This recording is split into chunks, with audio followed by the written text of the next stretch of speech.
All right, I'll start. Hi everyone, thanks for coming to this meetup, and it's fantastic.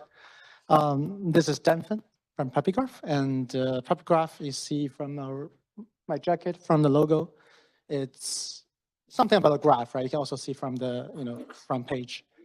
Not many people know. Sure, not check. Is this better? Check. Okay. Not many people know that actually Iceberg is one thing that actually inspires us to start a startup.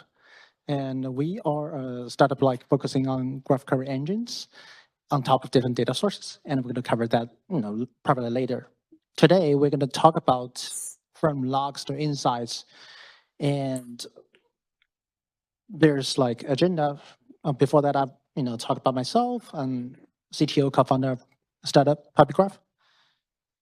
So the agenda today is consists of two parts. The first part is how we're going to do the step-by-step thing from logs and building that as a graph or using graph to view them, and then providing cybersecurity insights from the logs. Second part, which is more interesting and that matches our idea of when we want to start this company, is how Iceberg makes everything sustainable and feasible, and making sure we can provide scalable cybersecurity insights as well as other scalable analytical insights from the data. So let's talk about logs first. Logs, right? Logs are everywhere. That's data entries recording some kind of events, some kind of actions. So on the right side of the page, there's firewall log, this one entry. It's pretty standard logs, like date, has some IP address associated, and some protocol, and pretty interesting. There's action, allowed, and the policy says okay, because we allow HTTP traffic, so we just allow that. This is just one entry emitted by a firewall. So let's take a look at this logs in more depth. So first, it has some properties. And that's useful for analytical use cases, like when we actually look back, let's say, after a month, and we want to figure out what happened during that time. We want to just take a look at the actual action that was created and when that was happening and why the firewall thought, okay, it should be good to just allow the traffic, right? There's reason that action. The other part is also interesting. That is, oh, it has a source IP and a destination IP address associated with events. That inspires us to say, okay, events, right, or log events are associated with entities. Here we say source IP is one entity and destination IP is another entity. So that actually, why don't we just take a different view on the same line of the data? So we move on and say logs can be viewed as graphs because they are associated with entities, and we can just use a graph to view them. So we only presented one line of log in the previous page. So let's try to just build them as a very simple graph, right? It's single edge graph, and we have entities. Now we just model them nodes in the graph. On this graph, we have two nodes, each of them representing an IP address. And the previous log line is also describing an action or event. We want to actually model them as a relationship or edge between these two entities. And what is more interesting is this is more like a labeled property graph, because the edges and the nodes can have properties. In the previous line, we talked about actions, right? This act, visits is allowed, and there's also reason. Oh, this is TOS traffic, so everything looks fine. Stamp, which is pretty important for any kind of data analysis. So these kind of properties will be also modeled as properties of the related nodes and edges. So that's pretty cool. Just one line of the, but this is just a very simple version of the graph. Really, there's nothing too much we can do with this one line of data. And let's see what will happen if we have tons of lines. So there are two ways of like getting more data, right? Or like two different directions. One is we'll have more lines. Let's say we have one access log and we'll have like tons of them. Realistically, IP address is right there and the firewall is emitting traffics like all the time. The other way is we want to make sure we get more type of data or more type of log into this place. So some examples consist for like, we talked about firewall accesses. There could be other parts like IAM role, association. So on this, there could be some logs like, okay, the machine is associated with some IP address and some IAM role like on this graph, right? Or some logs talking about IAM role D has associated like, policy and like, security policy E. And security policy E actually grants you to access some highly sensitive database. So this is a graph. On this graph, it's modeled from different type of logs. And imagine that you have tons of logs everywhere. It's actually going to be a pretty huge graph that built on top of these logs. Now we have a better graph than what we had in the previous slides. What can we do? So we want to get some security insights, right? Or like, sending some graph queries to it. So one thing we can do is like just do this like cloud security posture management. And this is like just we wrap things, right? Like logs to graph, and now it's actually providing real insights. So let's say we want to see if the database, right? Because we assume that database F here is a highly sensitive one. And we want to make sure that, okay, is it going to be attacked by IP address like 1.2.3.4, which is categorized as external one? This is a query, and the red dot line here is actually representing a query which can be applied on this graph model. The other way of saying that's like, let's say if we have some way of querying this graph, then we should be able to get the answer, whether there exists a way of starting from IP address 1.2.3.4 to this highly sensitive database. And these kind of queries are pretty suitable to like data, query languages as well as like like graph data models. Another important thing is like data are keep changing because coming back to the logs, right? Logs are emitted every like millisecond, and there'll be so many new changes in the same set of like the data set. What if machine C now associates with like IAM role, which implicitly grants the policy and access eventually to this highly sensitive database? So this kind of change happens locally, maybe in a in a log file of some machines is like on policy change or IAM role association. But if we use a graph view to view this holistically, we see that actually it forms actual path starting from the like upper left corner, the IP address, going down to machine C, going down to IAM role, and eventually to database, which means the query result to the previous query would change as the data changes. And that's totally expected, but the graph here helps exposure some of the like latent insights that can be formed between a long length, like interconnected data. So this is the first part. We actually get some value from modeling the data as a graph and answering security-related questions. Everything looks fantastic. But we talk about logs everywhere, and it's emitting. It's like huge amount of data. So realistically, right, even that we are capable of building something like this, we need to understand how to make the cost feasible.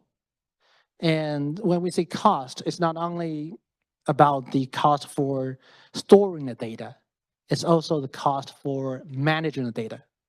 And on top of that, we say, oh, graph queries bringing some security insights. How do we make sure the graph query part is also cost efficiency? So how to reduce that, right? How to reduce the cost, how to make the cost sustainable? Well, this is a longer version of the quotes I get from the Iceberg. And what is Iceberg? um, Iceberg is a high performance format for huge analytic tables, and it brings reliability and simplicity for SQL tables to big data, while making it possible for engines like Spark, Trino, Flink, Presto, Hive, and Palo to safely work with the same tables at the same time. So when we want to find the answers to our previous questions from these slides, right? We see several important points, and thanks Dan for giving like awesome intro to Iceberg. First, it's high performance. High performance means like we can do a lot of things with, we can do more things with the same cost, right? We can handle larger scale of data with huge analytical tables because Iceberg is designed for that. It also brings reliability and simplicity.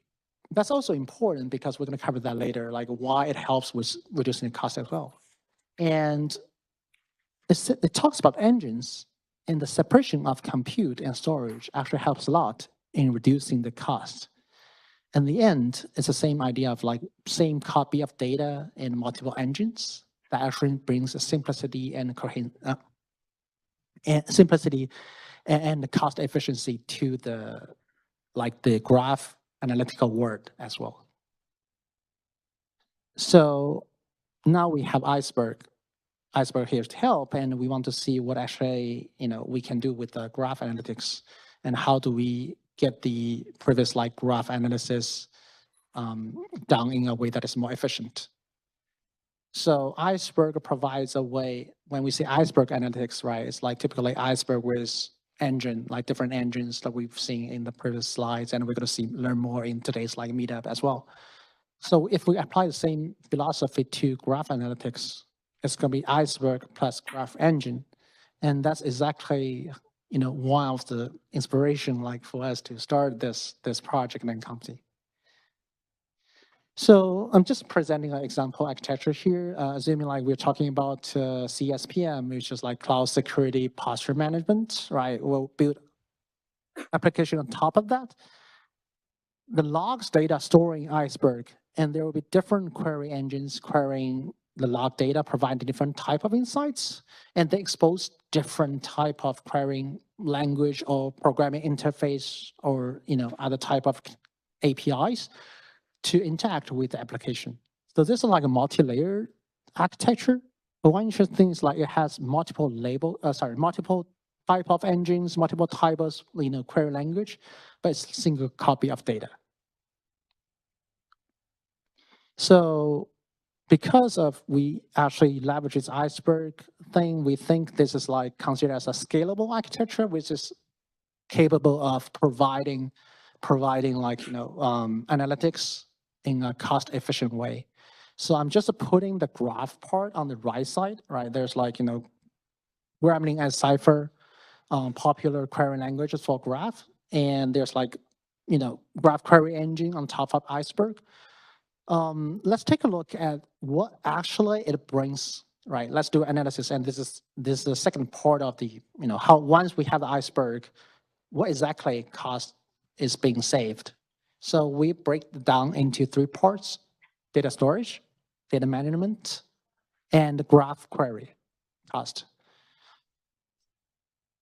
So data storage, first, Iceberg, right? Iceberg is designed to be storing huge amount of data, and we talked about, and we were scared about, okay, Iceberg, let's say like log data increasing over time, and how do you make sure they are efficient, stored?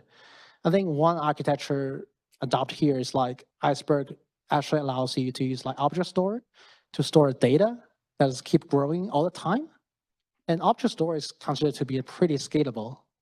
And you can also choose different performance tiers based on your use case. If you're looking for like more stale data, right? You want to do some batch analysis. You don't really need that super fast I/O or like high latency. Then you can choose more cost-efficient storage layers. But if you're looking for something like is more real-time, then you can actually choose like highly optimized storage for high latency, for low latency. The other part is compression, like for example, Pocket file, right? That comes with like different compression algorithms that allows you to optimize for first, right? Data size are growing, so we want to, do some compression to make sure the storage is compressed, and compression also helps with data transition that actually impacts like query performance, because when you actually run query on top of this copy of data, there are lots of things can be done with the same amount of time the data are compressed. The second part is data management cost, right? So this is in many cases to be actually ignored because we talk about separation between storage and compute, separation of storage compute, but management is actually like huge amount portion of that when you actually take a look at the whole cost. One thing that is like really fantastic is about Iceberg's like the REST catalog protocol, which brings a spec centralized way of defining how the engines can interact with the data and the data management metadata. And this actually simplifies lots of like dev and management cost, and making sure the data that you have today can keep evolving, and it's also designed for future, because if engines are designed to contact the data in the spec in a way that will be keep evolving, then your data will be available to be queried in a way that is like not only ready for today but also ready for future. And catalog also provides a lot of like feasible like features like multi-layer namespaces, and because of the separation of storage and compute, the data changing part is actually handled by storage. And Iceberg comes with the like asset management, which allows data to be committed, and I'm super excited to see like in future versions, right, there'll be like more fine grain like commits. I think that's going to be like super helpful for lots of use cases. And a single copy of data is also critical because in a different paradigm, when you want to create different queries, query paradigms, or like different query patterns, a typical use case is like you just create different databases, and each of them will persist some part of the data, and maybe having a full copy of the data. With the Iceberg, right, this architecture, you have same copy of data, different engines on top of that. It's already saving the money. It's already saving the cost because you don't have to have the data replication. It's not only having another copy of the data will be costing some of the amount of money, also the cost of not having to maintain the complex ETL between different copies of data and different data sources is a huge win for this kind of architecture that you have multiple engines on top of the same data. So the last part is how do we actually leverage Iceberg to reduce the cost for graph queries? So one thing that is critical for analytical compute use cases is a columnar format or columnar file format. This is actually important for lots of analytical data use cases, but it's also critical for graph actually.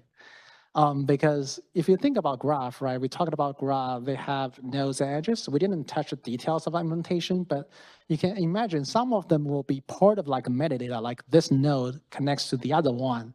And some of them will be just the properties, right? But when doing the matching or doing some kind of like, graph-based path finding, all these kind of like graph queries, many of the fields will be there, will be useful for some of the queries, but not all the queries. And columnar storage format allows you to fetch the necessary columns only for the query that you're running. And this is actually like a pretty critical change from the role-based like a graph analytics. And columnar format also improves the efficiency of the compression And we talked about compression in the previous slide, right? Like it's important for data like storage saving. And we also see that common format allows vectorization compute much easier, because if you think about vectorization compute, it's like multiple multiple elements with the same type, right? They'll be treated as a vector and do the compute with some vectorized instrument. So these kind of things accelerate the compute. And because compute is more efficient, with the same cost, you can do more. And data skipping is another important feature for graph analytics, because in like data have metadata, and in many ways where you want to find the association between edges and nodes. And icebergs like min max stats, as well as like Bloom filter and other indexed based filters, allow it to get the associated files or blocks in an efficient way without reading all of the data. And many of the data actually can be inferred from the metadata without reading any of the data sets. And last, single copy data actually allows engine collaboration. And this is also another way of saving the query cost, because you can pick up the best query for the best use case. And you don't have to do everything in the graph. You don't have to, like some of the queries are actually more feasible in other type of query engines. But having this type of architecture allows it to be queried in a very efficient way and most suitable for your use cases.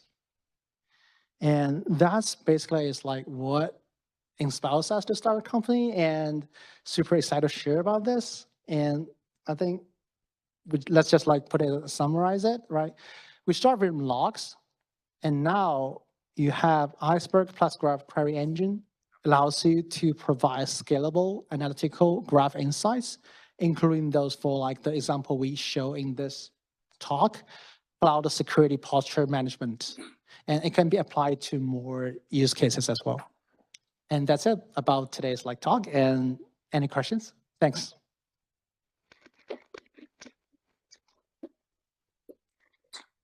Thank you very much. Open for questions. Hard ones, no easy ones. You have easy one or hard one?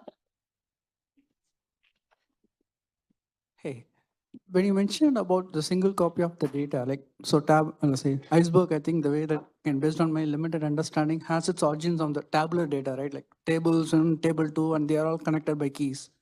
Then on the top, we have a graph layer, which is all talking in terms of cipher query or language. So now it means like, does a cipher query translate it back into some sort of SQL layer or the table joins, and then goes back to Iceberg? Is it how it operates? So yeah, let me repeat the question. I think the question is like single copy of data, and they are living in tables. And for graph queries, like are they actually getting back to some of the like table reading and then doing the join, right? Is that the question? For like, so Cypher is one of the popular like query language for graphs, and it's different from if you see a syntax, right? It's not like okay, reading from this table. So we took like this as in a way that lots of parts are similar when we want to do the joins between tables and we want to do the graph queries. But there are some fundamental difference where some of the strategy are more suitable for graph. So the way we took is actually to read the tables as for like, leveraging icebergs. I think there's like, scanning technology to allow you to skip more data. But once the data are pulled back, you're going to run that in a, in our own engine instead of like directly running that as like a Spark or like Spark SQL. So the data fetching part, that's why like we are talking about single copy of data. They are stored as tables. So even in our architecture, we actually getting more about like like metadata environment and like data like storage environment, right? All these kind of like gains on the non-graph side is actually beneficial for graph analytics as well. So ultimately, it's just analytical use cases. And I'm not sure if that answered your question. I was thinking like, I was trying to visualize the notions is different, right? Because in graph, we do a traversal, as opposed to like queries, it's like iterative join, like table 1, table 2, table 10, and goes to the depth. So that's what I was trying to do. Yeah. We actually write some implement some of the protocols, like query protocols. And once the query protocols are basically think of parsers for graph specific query language like Cypher and Gremlin. And once those protocols, they have the parser, then parse a query language into some logic plan. And logic plan will be actually converted into physical execution plan. And in physical execution plan, they will be actually reading the tables, leveraging Iceberg libraries. Very nice. Thank Yeah, you. hi. One more question. Oh, you have. Yes, Oh, please, yeah. please go ahead. Go ahead. Yeah, hi. Thanks. It was a great talk. So the question I have is about your query engine. Is it like an open source query engine you have picked up, or it's in-house developed proprietary development for the graph query engine? Yeah, so right now we actually don't open source, but we have a free Docker that is available for downloading.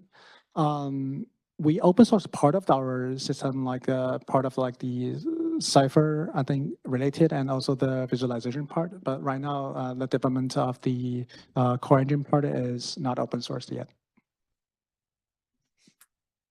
Hi. So are you building indexes that are stored outside of the data lake to actually make a lot of these calculations feasible, or is it everything just directly on the lake in the Parquet files managed by Iceberg? I'm not sure if I understand the question. Let me try to repeat that and let me know if that. So your question is like, are we building something that's like able to connect the different data sources, or is purely on data lake? Is that it? Not quite. Are you building like indexes to do the graph calculations sitting next to the data lake, or does everything just always read the cold data to resolve your queries? I see. Yeah. So the question is around let's say if we are querying the data on Iceberg, right? Is that like we are leveraging only what Iceberg data provides, or are we building extra indexes? Yes, we are. But for that, we leverage a lot of from Iceberg, like for example, we talked about the data skipping part and all this like Mimax thing. And imagine like you can also organize the data in a way that is more suitable for graph cases, if your main use cases for graph, like you can sort them by some of the IDs. And in this way, Iceberg data can actually help you, right? Like the data skipping, like the index, right? All the things are already there in place.